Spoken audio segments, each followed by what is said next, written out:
bom dia! Estamos ao vivo para mais um estudo do livro Por que o Amor é Importante. Esse é o 29º estudo. Já estamos no encontro 29, gente. Passou, né? Ó, já estamos chegando, passamos da metade do livro. Tava com saudade de fazer esse encontro ao vivo aqui com vocês. Super saudade, porque nós ficamos o quê? Acho que 3 ou 4 semanas sem fazer os estudos, né? Quem tá me acompanhando aqui há bastante tempo, a minha filha fez cirurgia, aí depois eu fiquei gripada, e aí a gente teve que ficar algumas terças sem fazer o estudo. Mas esse livro é muito bom, gente, pra quem tá chegando aqui agora. Porque o amor é importante. Eu vou escrever aqui pra fixar os comentários, vão chegando. É um livro que fala muito de neurociência. Tem bastante gente me perguntando que tá chegando agora no meu perfil. Ah, que livro você indica, que livro você indica, que livro você indica? Então, eu indico muitos livros, tá? Eu vou fazer um post aqui de indicação de livros pra vocês. Eu vou começar a fazer meio fixo, a partir do ano que vem, uma vez por semana, vou ver direitinho postagem de indicação de livros, porque tem muito livro bom, tem muito estudo bom hoje em dia. Mas esse é o livro... Porque o Amor é Importante, da Suguerra, tá?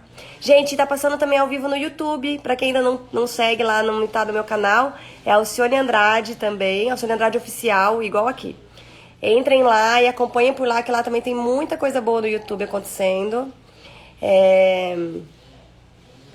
Porque o Amor é Importante. Oi, gente, bom dia. Eu tô fixando aqui o tema pra quem for chegando saber do que a gente tá falando. Porque o amor é importante. Esse já é o 19º estudo, tá? E, gente, eu faço esse estudo aqui ao vivo com vocês. Eu vou lendo e a gente vai conversando e eu vou debatendo. Vocês colocam o que vocês estão pensando, das informações que estão vindo.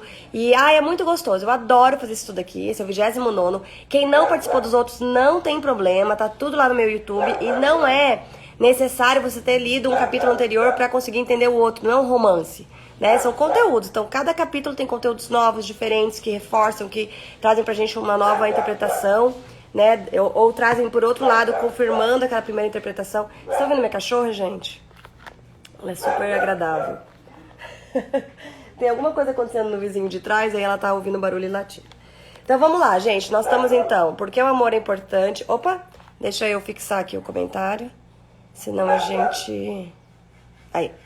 Senão as pessoas que entrarem não vão saber o que está acontecendo. E aí nós estamos agora já na página 195 dessa edição, tá?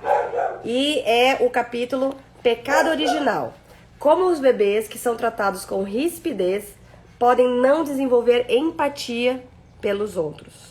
Então esse livro faz o quê, gente? Ele explica desde o comecinho, ó, como o afeto molda o cérebro do bebê. Ele explica desde o comecinho tudo que está acontecendo no cérebro, desde o útero, e ele vai explicando como que a nossa relação com o bebê, a relação dessa mãe que está com o bebê no útero, desses pais, esses cuidadores principais, né, esses cuidadores primários, que depois que eles nascem, como que é na relação com eles que o cérebro é moldado, tá? É esse ambiente, a epigenética que traz... Tudo que vem acontecendo, a gente tem esse impacto dessa relação, desde o útero. E ele vai explicando aqui como que isso acontece, tá? Então, a gente começou a ler esse capítulo 9. Nós estamos agora na página 195, que nós vamos começar uma parte chamada O Útero Inóspito. Então, a gente vai falar de novo. Ele fala lá nos primeiros capítulos sobre o bebezinho dentro do útero, e nós vamos falar de novo sobre isso agora. O útero inóspito. Como já descrito no primeiro capítulo, uma mulher grávida que sofre de estresse crônico pode inadvertidamente afetar o feto. Embora ainda não esteja claro como exatamente a sua ansiedade é passada, seja por meio do cortisol no líquido amniótico, por alterações na placenta, baixo peso ao nascer ou mudanças epigenéticas, qualquer que seja o mecanismo, os bebês de mães cronicamente estressadas estão em maior risco de ter um temperamento mais ansioso. Só nessa frase tem 3 citações de pesquisas, tá? Que eles colocam depois entre parênteses. Eles choram mais, outra citação, e têm uma resposta ao estresse mais reativa aos 3 meses, outra citação.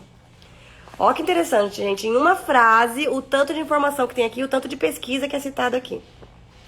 Vou falar de novo, então.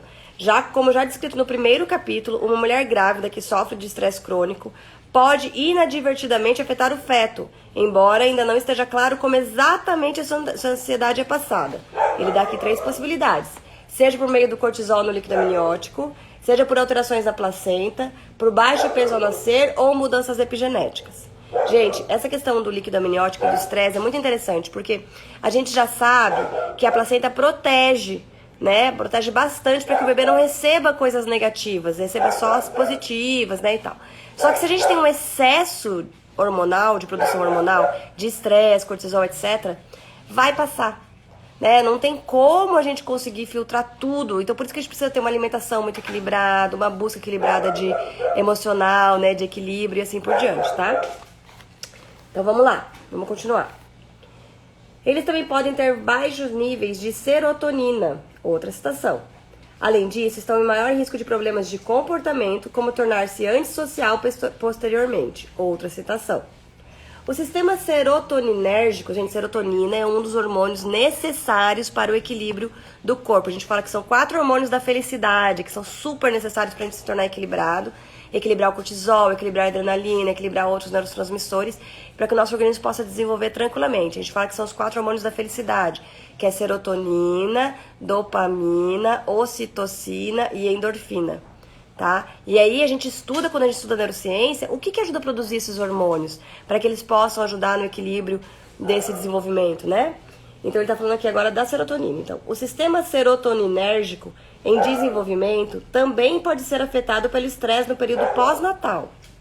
Uma pesquisa recente com macacos descobriu que quando esses animais foram privados de suas mães no início de suas vidas, sua serotonina diminuiu em até 23% em áreas do cérebro, como a amígdala e o hipotálamo, envolvidos na resposta ao estresse, bem como o cingulado anterior, o caudado e o tálamo. Outra citação. Eles também foram mais propensos a serem impulsivos e agressivos mais tarde na vida, simplesmente pelo fato de terem sido afastados de suas mães, tá? E aí eu vou dizer pra vocês, não é só afastado fisicamente, tá? Porque tem muita mãe que tá fisicamente presente, mas está completamente afastada emocionalmente. Riscos semelhantes surgem para os bebês que são expostos no útero à nicotina, ao álcool ou a outras drogas e cuja mãe é malnutrida. Embora alguns pesquisadores tenham descoberto ligações diretas entre o consumo de álcool pela mãe durante a gestação e o comportamento antissocial posterior de seu filho, os achados não são considerados definitivos. No entanto, há um consenso esmagador sobre a ligação entre fumar mais de 10 cigarros por dia durante a gestação e o transtorno da conduta e agressividade futura nos filhos. Quanto mais cigarros, maior o risco. Várias citações aqui também desses estudos. Os efeitos também são de longa duração. Muitos pesquisadores, ao longo da última década, encontraram uma relação dose e respostas entre a quantidade de tabagismo pré-natal da mãe e o grau de comportamento agressor posterior. Mais recentemente, Mary Cornelius e sua equipe em Pittsburgh descobriram que os filhos de mães que fumaram durante a gestação tornaram-se adultos de 22 anos com maior propensão a serem agressivos e serem presos pela polícia. Como o estresse e o tabagismo durante a gestação tem tal impacto a longo prazo sobre o comportamento do indivíduo, então ele está comparando, gente, os impactos do tabagismo com os impactos do estresse. Né? A gente fica tão preocupado com esses estudos, né, que nossa, o cigarro, não fume, não beba na gestação.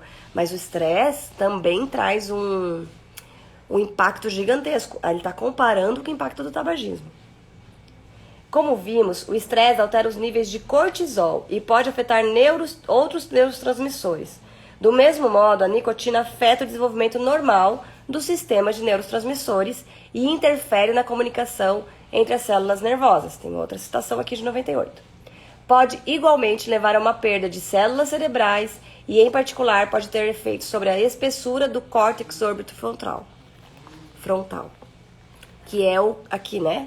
O neocórtex é que nos diferencia dos animais, e o desenvolvimento desse neocórtex, ele acontece depois do nascimento, o fechamento, né, o final desse desenvolvimento, e o cérebro vai estar pronto com isso aqui completamente desenvolvido e mielinizado, que a gente chama, depois dos 25 anos, tá? Então, tudo que acontece lá atrás está completamente impactando o adulto que essa pessoa vai se tornar. Parece haver uma ligação direta entre esses eventos biológicos e o comportamento antissocial mais tarde na vida. Há evidências substanciais de que os baixos níveis de serotonina estejam fortemente associados a um comportamento agressivo. Isso atua em uma variedade de maneiras, já que a serotonina apresenta multitarefas e tem influência em muitos sistemas. Primeiro, os baixos níveis de serotonina afetam as áreas órbito e ventromedial do córtex pré-frontal. Eu falei que esse livro era super técnico, super científico, tá? Então eu vou tentando traduzir um pouco aqui para vocês. Onde há uma alta densidade de receptores de serotonina e sua capacidade de fazer o trabalho de controle e inibição da agressão e da raiva. O que acontece, gente? A gente vem com o sistema límbico bem desenvolvido, né? Que é esse sistema que vai produzir os hormônios a partir dessas emoções, né? Perigo, raiva, cuidado, libera os hormônios para você lutar ou fugir, etc. Então são hormônios super importantes, a gente fala que é como se fosse a luzinha do carro. Então vai lá, o sistema límbico produziu lá o perigo. Meu Deus, eu não posso mexer onde eu quero, o seu desenvolvimento quer que você explore, se você precisa explorar, você não pode explorar, perigo, vem a raiva, tiraram de você alguma coisa, perigo, acende a luzinha do carro. A interpretação dessa luzinha do carro só pode ser feita pelo neocórtex, pela parte do cérebro que a criança ainda não está pronta. Então, esse desenvolvimento desse neocórtex precisa ter todas as condições para ser feita da melhor forma possível. E é isso que eles estão falando, que esse controle da raiva, esse lidar com as emoções, esse lidar com os impulsos, tudo isso é desenvolvido na criança, vai sendo desenvolvido na criança e vai terminar depois dos 25 anos. E dependendo do que ela passou no útero, isso já fica impactado. Já vai ter um desenvolvimento mais precário, mais negativo, assim, não na sua melhor potência, na sua melhor forma de desenvolvimento, tá? Em segundo lugar, a serotonina baixa, porque eles precisam da serotonina na quantidade certa para conseguir fazer essa produção. Meu Deus, o meu YouTube desligou lá, aconteceu alguma coisa com o meu computador. O que tá acontecendo, gente? Eu vou dar aqui uma... Ele tá na tomada. O que aconteceu? Jaque! A Jaque é da nossa equipe de tecnologia e marketing. Ela tava cuidando lá da transmissão no YouTube e desligou tudo. Jaque, desculpa, foi alguma coisa aqui no meu computador, ó. Porque tá na tomada, tá tudo direitinho, mas desligou. Não sei se o cabo tava com algum problema, tá ligando de volta. Bom, vamos continuar por aqui então, que pena. Depois alguma coisa a gente leva lá. Então, eu tava contando já que caiu lá. Foi o meu computador desligou do nada. Então a gente segue aqui e depois a gente sobe a aula lá de novo, né? E depois a próxima vez a gente faz direitinho lá. Desculpa, foi o meu computador mesmo. Ele tava na tomada tudo direitinho, mas ele apagou. Não sei se foi alguma coisa da energia. Mas vamos lá, vamos continuar aqui.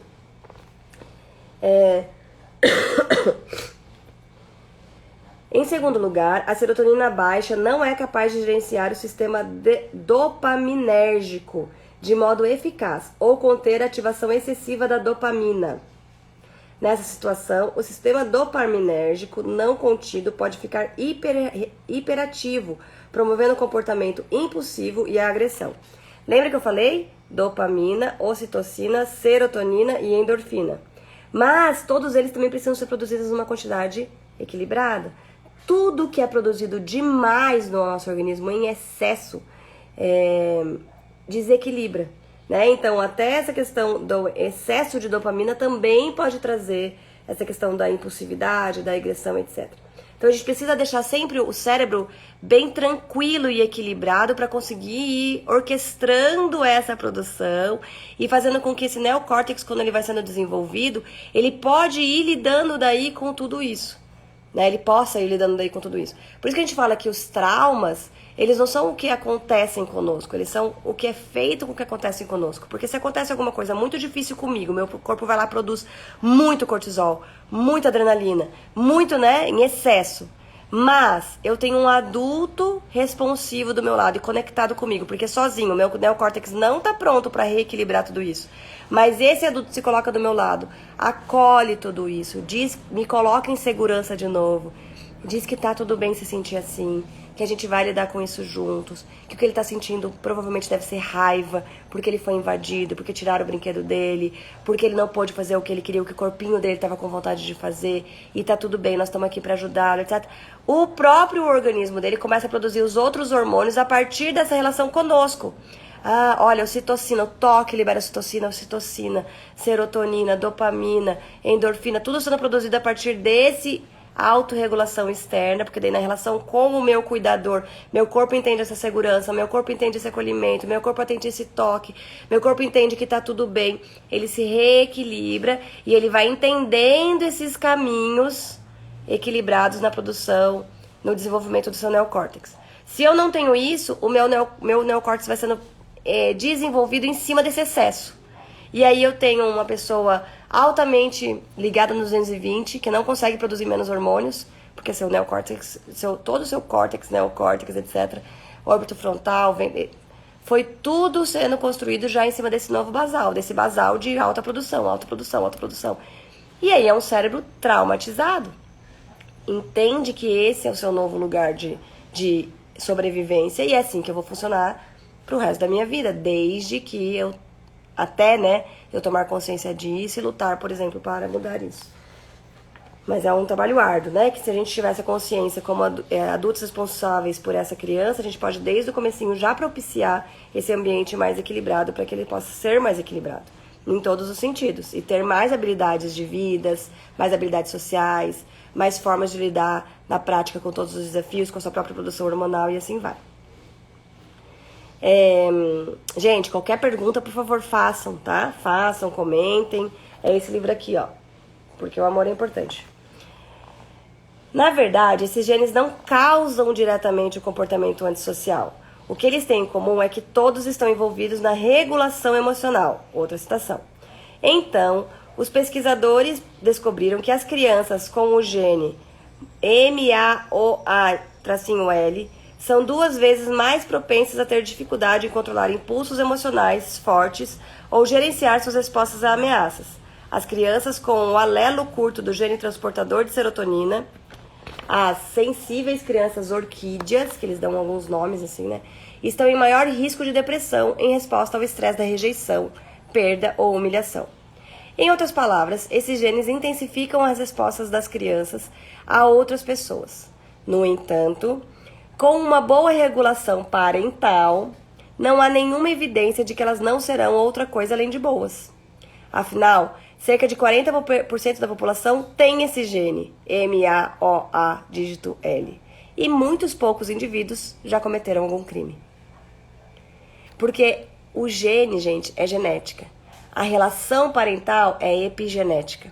A epigenética ativa ou desativa, equilibra ou desequilibra a parte genética e faz com que as coisas se desenvolvam ou não geneticamente, tá? Então a epigenética é super impactante sobre a genética.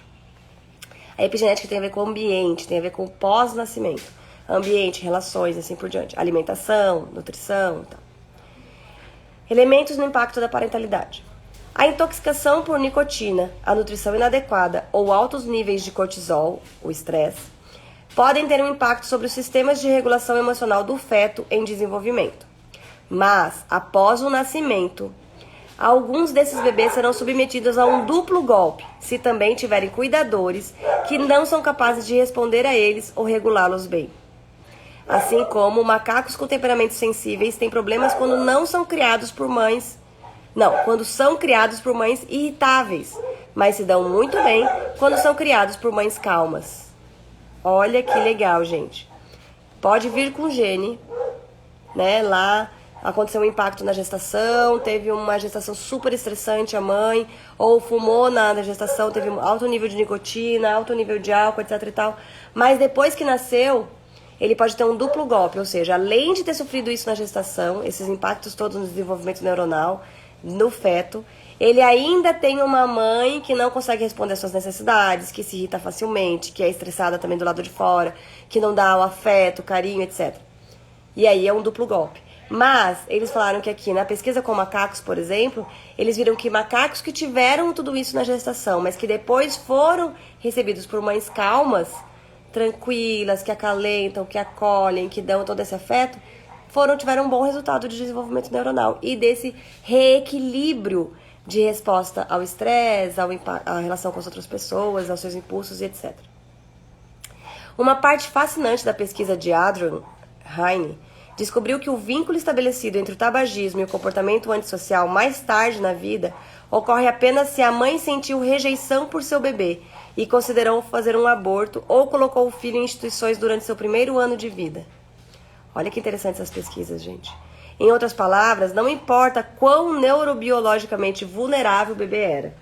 A qualidade do cuidado no período pós-natal foi crucial para o desfecho. Do mesmo modo, a criança que já é vulnerável por causa da exposição à bioquímica depressiva da mãe durante a gestação e que então experimentou parentalidade severa ou abusiva, tinha um risco de 12 vezes maior de desenvolver depressão ou transtorno de conduta.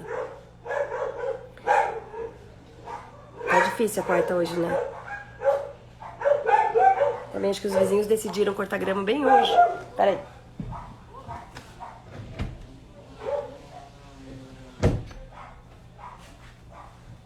Tentar fechar a janela para ver se diminui o barulho aqui.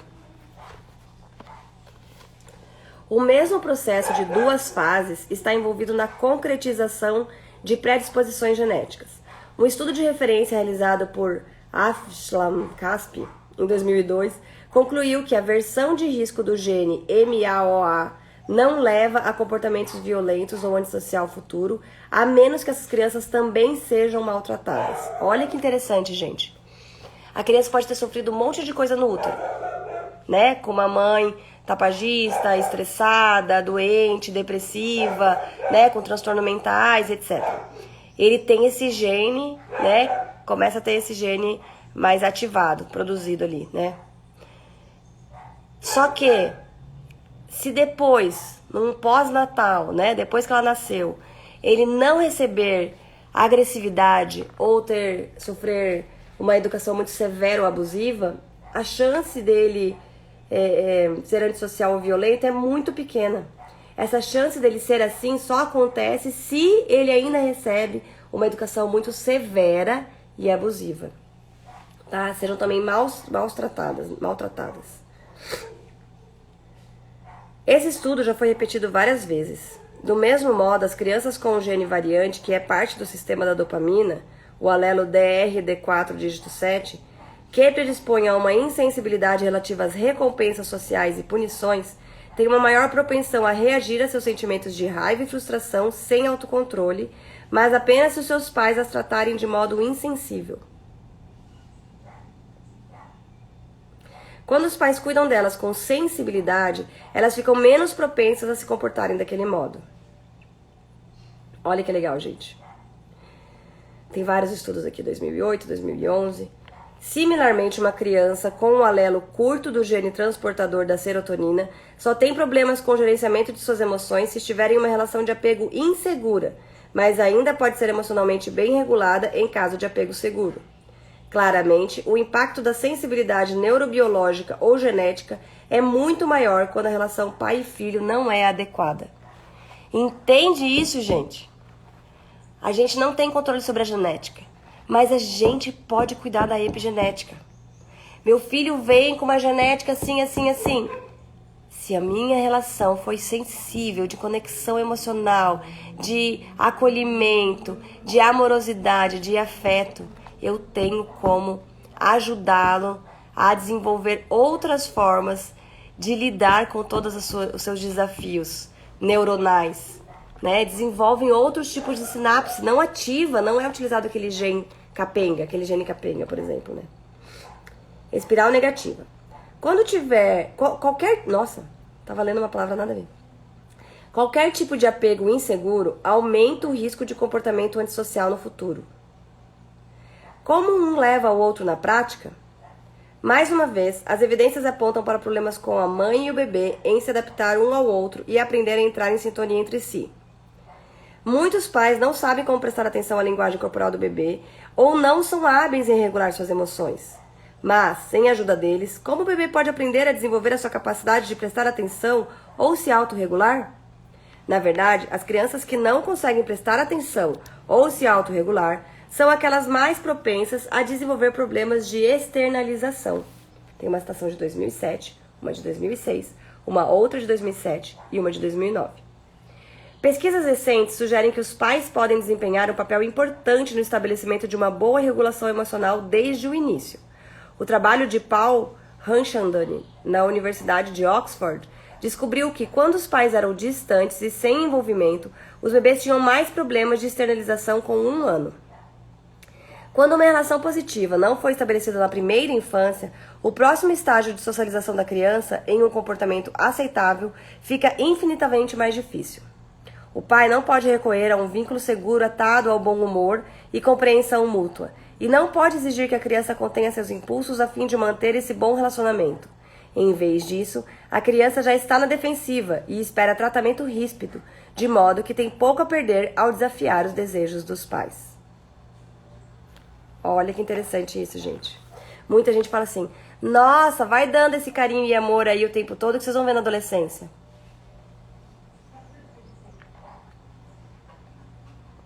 É exatamente lá que vai ter o impacto, né? Então o impacto vai ser, ele já está tão acostumado a receber severidade, rispidez, distanciamento, etc, que é isso que ele já está acostumado. É isso que o cérebro está acostumado. É isso que ele entende por relações. É por isso que a gente fala que as relações com os pais moldam a qualidade dessa relação que você vai ter no futuro com seus pares, trabalho, amores e filhos. Por quê? Porque lá no seu cérebro está registrado o que é uma qualidade de relação, de quem se ama. Né? Se meus pais estão só me cobrando, é distante, é isso que eu vou entender como amor. É isso que o meu cérebro entende de uma relação de amor. E na adolescência a gente tem toda uma reforma cerebral incrível, onde a criança vai se conectar novamente com as suas necessidades primárias, ali de serviço, ser reconhecido, ser não sei o quê. E se ele for um temperamento mais quente, por exemplo, né, ele vai vir com tudo de novo. Né? A gente fala que ele volta até aqueles comportamentos infantis, mas com muito mais força, porque agora ele tem mais força. Então ele não vai se importar em desafiar os pais, em ser grosseiro e assim por diante. Né? Porque ele vem com tudo, ele já está acostumado com aquela rispidez, severidade e assim vai. Se ele tem um temperamento mais frio, mais pra dentro, mais de engolir, isso vem com tudo também. E aí nós temos casos aumentando gigantescamente de suicídio, né, de depressões na adolescência, na pré-adolescência, de crianças depressivas, crianças tentando suicídio, que vai para esse lugar de não ter o que o corpo precisa. O cérebro não recebeu o que ele precisava como necessidade básica. E ele não sabe onde buscar, ele não sabe como viver sem isso. É como se existisse tanta vida sendo necessária de viver lá dentro e ele não encontra respaldo aqui fora nas suas relações principais. Então nada além disso vai satisfazer, o cérebro não tem caminho para satisfazer tudo isso e assim vai. Quando uma relação positiva não foi estabelecida na primeira infância, a gente já falou sobre, eu já li isso aqui agora, eu vou ler de novo, o próximo estágio de socialização da criança em um comportamento aceitável fica infinitamente mais difícil. Primeira infância, gente, até os 7 anos. O pai não pode recorrer a um vínculo seguro atado ao bom humor e compreensão. Ele não pode, é difícil demais para ele se ater a isso para lidar com a criança, porque não foi construída. Então, ele não vai ter como exigir que a criança contenha seus impulsos a fim de manter esse bom relacionamento, contenha seus impulsos baseados nesse vínculo comigo. Eu não sei o que fazer, pai, mas me ajude. Eu sei que você está aqui para me ajudar. Não, então a gente causa um distanciamento gigante, onde deixa tudo mais difícil. Tudo mais difícil. O problema pode ser agravado por pais que não têm autoestima ou um forte senso de si. Esses são pais que acham que é mais difícil ser autoritário e atender às demandas de seus filhos de uma maneira firme. Isso, involuntariamente, reforça o comportamento negativo e resistente da criança. Sabemos o que pode acontecer a seguir. Os pais, em seu juízo, recorrem a táticas coercivas, como ameaçar, gritar ou assediar moralmente a criança a se comportar. Ah, eu não bato, mas eu grito, eu ameaço, eu coloco de castigo, eu puno, eu compro um comportamento, né? Eu faço chantagem, eu humilho o meu filho, eu faço assédio moral com meu filho. A parentalidade hostil, coercitiva e severa está fortemente ligada à dificuldade da criança em regular emoções e aumenta a probabilidade de a criança reagir e expressar em ações a sua raiva.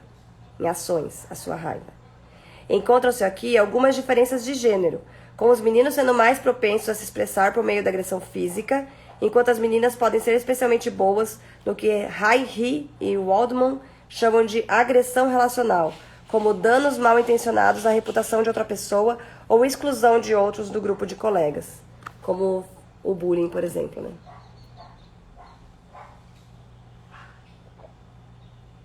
Em outras palavras, as crianças que não são bem tratadas são mais propensas a se tornarem antissociais.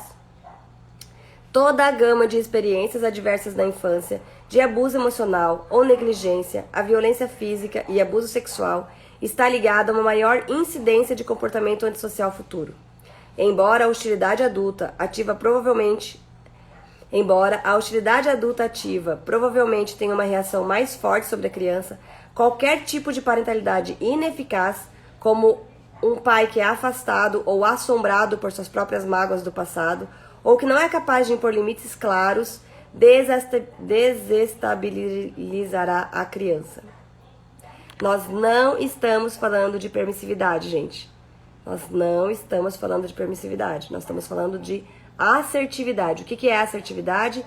Todas as necessidades ali envolvidas do contexto, da criança, do adulto, etc., sendo consideradas na relação, tá? Então, limites claros tem a ver com isso também.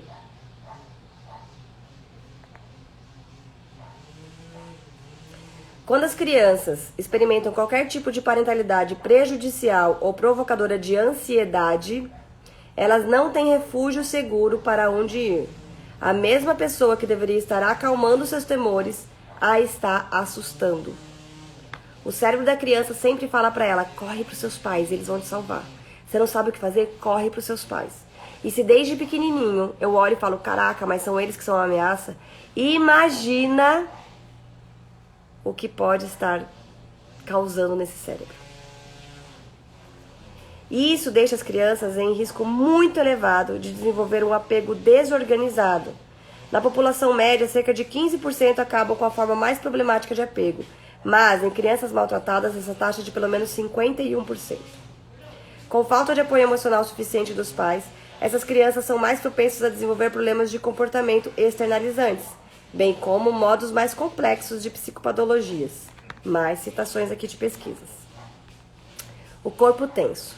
Gente, a gente vai ler mais essa parte do corpo tenso, tá?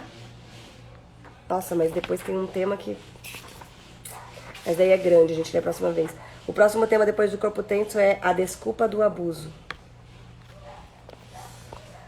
No entanto, o impacto não se dá apenas sobre o desenvolvimento psicológico da criança.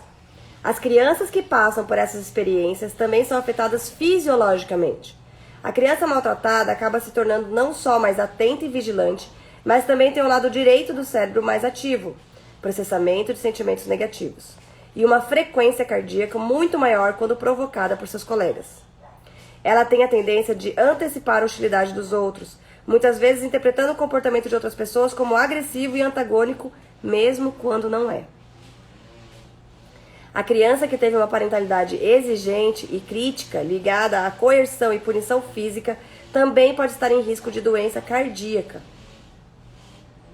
Ray Hosman e Meyer Friedman, nossa gente, meu inglês é maravilhoso, foram os criadores do conceito tipo A, que então foi refinado e ajustado por uma pesquisa subsequente. Encontrou-se que seu aspecto central era uma atitude de hostilidade para com os outros e uma expectativa de ser maltratado pelos outros, o que pode resultar em um comportamento paranoico, desconfiado e impaciente. De acordo com o incisivo Robert Sapolsky, biólogo e autor do brilhante Why Zebras Don't Get Ulcers, Friedman sabia tudo sobre ser um tipo A. Sapolsky o descreveu como um filho da mãe enérgico e cruel, antes de ter um ataque cardíaco, embora ele tenha se transformado em um homem gentil e cortês na velhice. Conforme cresce, a criança aprende a ser tão rígida quanto seus pais a criaram. Ela pode acabar com uma resposta de estresse hiperativa e um sistema nervoso simpático hiperexcitado. Alguém se identifica, gente? Encontram-se altos níveis de neuropinefrina nessas pessoas e também em criminosos antissociais. A noradrenalina pode aumentar a pressão arterial e, com ela, a carga de trabalho do coração, mas também danifica o revestimento das artérias, o que possibilita que o colesterol se infiltre através dela e as entupa. O hiperreativo, altamente excitado, com sua mandíbula apertada e prontidão para reagir, tem grande dificuldade em ativar seu sistema nervoso parasimpático, que é responsável por acalmá-lo. Portanto, esse tipo de padrão regulatório tem sido fortemente associado à doença cardíaca. Os elevados níveis de neuropinefrina também bloqueiam a atividade de uma parte do sistema imunológico, os macrófagos, e também podem explicar o fato de que personalidades do tipo A também são vulneráveis a úlceras, enxaquecas, cânceres, herpes e problemas de visão. Gente, nada é só psicológico. Nada. Tudo é bioquímico. Nós somos um ser só. Tudo que acontece emocionalmente gera produção bioquímica que se torna fisiológico. Tudo. Não tem como eu sentir raiva sem produzir hormônios. Não tem como eu sentir medo sem produzir hormônios. Não tem como eu sentir insegurança sem produzir hormônios. Não tem como eu sentir felicidade sem produzir hormônios. Não tem como eu me sentir alegre, ansiosa. Tudo é bioquímico. E todas essas produções, elas podem ser maravilhosas se eu tiver um ambiente seguro para me regular novamente, reequilibrar novamente, tá? Então, o que ele está dizendo aqui é que tem vários estudos que confirmam, eles até criam a criança tipo A, né? Que eles falam que são as crianças filhas de... Como é que ele colocou ali? Filho da mãe enérgica e cruel. E ele fala várias coisas que isso aqui pode produzir comportamentalmente. Então, uma pessoa mais paranoica, desconfiada, impaciente, que tá sempre ligada nos 220, achando que alguma coisa vai dar errado, alguma coisa... Tem que estar sempre no controle de tudo, senão alguma coisa vai dar errado, alguém vai passar a perna, não, alguém tá querendo se dar em cima de mim. Tem várias características que podem surgir, assim, né? Porque, pensa, o cérebro foi desenvolvido em um ambiente hostil, um ambiente onde ele não podia errar, senão ele levava, né? Ele não podia decepcionar, senão ele não podia ser criança, seguir os seus impulsos, seguir o que move seu desenvolvimento, que é a exploração, a curiosidade, a necessidade de correr, de pular, de se movimentar e etc. Senão ele era punido, ele tinha que se controlar no momento em que o cérebro não estava se desenvolvendo para o controle, estava se desenvolvendo de outras formas, onde o seu controle devia ser, seu autorregulação, seu controle devia ser trazido e orientado por esses adultos, enquanto ele ainda está nesse desenvolvimento. E aí ele cria esse cérebro hiperreativo, hipervigilante, que impacta totalmente todo o organismo. Então, doenças cardíacas, né, adultos com doenças mais propensos a doenças cardíacas, úlceras, enxaquecas, cânceres, herpes, problemas de visão, tudo isso pode ser resultado desse desenvolvimento lá na infância. O que também foi aprendido nesses anos iniciais da vida é um modo de regulação emocional. Um estudo em comum de homens idosos negros realizado por Harburg e colaboradores em 91 descobriu que aqueles que tinham a tendência de externar a sua raiva, que batiam portas e diziam coisas agressivas aos outros, eram os que apresentavam pressão arterial elevada, enquanto aqueles que continham a expressão da raiva e tentavam resolver seus problemas com outras pessoas tinham uma pressão arterial significativamente mais baixa. Aonde que a pessoa aprende a tentar resolver os seus problemas, ao invés de externalizá-los só em não saber o que fazer, né? E pôr pra fora de formas mais agressivas. Na infância. Se meus pais não me ajudam, não me ensinam, não me dão repertório, não são exemplos de como resolver com as pessoas. Gente, eu me estresso com o outro, mas faz parte das relações. Como que a gente reconhece, repara, reconcilia? Como que a gente senta para conversar depois? Como que a gente se organiza? Como que a gente reorganiza toda essa relação? A gente aprende isso ou a gente aprende a simplesmente calar a nossa raiva, ficar quieto, não falar mais sobre isso, abaixar a cabeça para o mais forte e fique quieto e finge que nada aconteceu e finge que você aceitou a minha ordem e tá tudo bem, você é culpado mesmo e cala a boca e vamos seguir em frente e a gente vai aprender. Não aprende habilidades para lidar com conflitos que vão acontecer sempre, todos os dias. Nós vamos ter conflitos para resolver. nós vamos ter discordâncias, nós vamos ter raiva, nós vamos ter tristeza, nós vamos ter medo. Sempre. Nós estamos falando de relações humanas, nós estamos falando de organismo. Que repertório que nós temos para lidar com isso? E tudo isso impacta nesse corpo, né? Nesse adulto e tudo que ele vai carregar com ele. Tá? Gente, e aí? O pessoal tá entrando e saindo bastante. Eu sei que é um horário, assim, não muito bom pra todo mundo conseguir ficar, né, a hora toda aqui com a gente, mas não tem problema, vai ficar salvo. Assistam depois com calma essa live. Esse estudo é o estudo 29 do livro. A gente tá estudando esse livro já faz um tempo. A gente vai terça às 9h30 da manhã. Ó, já estamos indo pro final do livro. Então, nosso próximo encontro, o encontro 30, deixa eu marcar aqui para depois eu não me perder. Nós vamos ler essa parte aqui, ó, a desculpa do abuso. Nós estamos começando a entender agora os impactos, então, dessa educação, onde faltou afeto e acolhimento e veio muita exigência, rispidez e frieza, né, de uma educação muito autoritária, focada na conseguir a criança comportada desde pequenininho. Como que isso está relacionado ao adulto que a gente se tornou, né? Ou o adulto que nossos filhos se tornarão. Então aqui vai ser o nosso próximo encontro é a 30, na página 202. E essa live vai ficar salva aqui, tá, gente? Fiquem tranquilas, tá? Perguntas, comentários, quem conseguiu ficar aqui? O que ficou mais forte pra vocês hoje? Aqui no meu perfil, gente, a gente fala muito, a gente estuda muito sobre a parte do impacto cerebral das nossas condutas e do desenvolvimento da criança, tá? Então, hoje eu tô com 2 livros aqui pra mostrar pra vocês. Então, é esse que a gente tá estudando. E a gente também, eu também estudei recentemente esse do Corpo Guarda as Marcas, que é um dos maiores estudiosos de traumas hoje do mundo, que é o Bessel van der Kolk. E é um livro incrível também, que fala as mesmas coisas praticamente, né? Porque são os estudos científicos do que esse, com outro linguajar, com a vivência dele, né? Como psiquiatra, então ele conta muito dos estudos deles com seus pacientes psiquiátricos.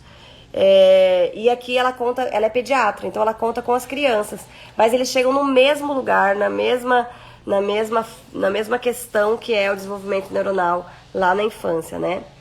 E é isso, gente. A ideia é quanto mais conhecimento a gente tem, quanto mais informação a gente tem, menos a gente deixa o nosso automático de atender os aplausos sociais, né? Desses adultos que querem crianças agradáveis o tempo todo e começa a entender o que essas crianças agradáveis o tempo todo para os adultos pode estar impactando, né, nesse desenvolvimento delas para adultos que elas se tornarão. Beleza? Então, fico aqui à disposição de vocês pra gente conversar, me escrevam, eu tô respondendo, assim, tem bastante coisa acontecendo ali nos directs, né, chegou muita gente aqui por trás, muita gente aqui no perfil, então lá por trás, lá nos directs tem muita coisa surgindo, mas eu tô respondendo aos poucos, não desistam, a minha ideia é conseguir responder sempre todo mundo, sempre. Algum momento eu consigo mandar áudio, outros mandam os textos, outros demoram um pouco, mas eu respondo, tá? E contem aí comigo, me ajudem a chegar em cada vez mais famílias pra gente conseguir trazer relações cada vez mais respeitosas, por favor. Ai, Mari, que bom que você conseguiu vir! A Mari tá acompanhando aí todos, né, Mari? Todos os estudos. Que bom. Gente, beijos e até mais.